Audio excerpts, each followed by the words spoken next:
Hi! Today I'm going to show you how to make this adorable baby hat called Noah using my pattern, so let's just jump right into it. As a start, I'm going to add a label to the hat. Of course, this step is optional.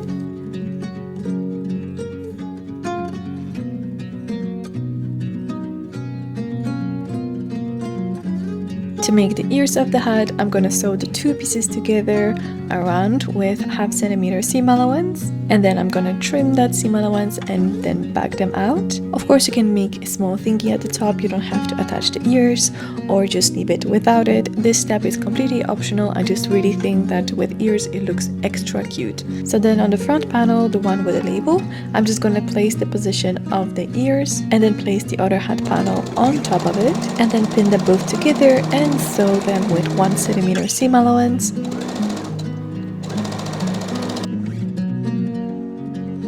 Because you're supposed to have two the same hats together, one with ears and a label and the other just plain, and then with the lining piece on the wrong side and the main hat on the right side, I'm gonna insert the main hat into the lining and then align the edges together. Start by pinning the side seams together and then continue to go all around it. And remember to leave a small gap so we can turn that hat to the right side.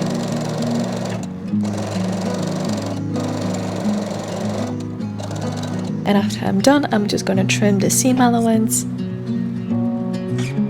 and then bag it out using that gap that we left.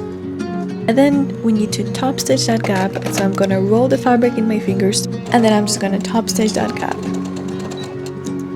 And this hat is fully lined and it's reversible. If you don't want the logo and you don't want the ears, there you go, and voila. There is a hat with nothing on it, just elephants and very simple. I think I prefer it with the ears. Something so cute about babies wearing hats with ears, I'm obsessed. And that's it, that's your reversible hat ready. It's such a cute project and I hope you enjoyed it.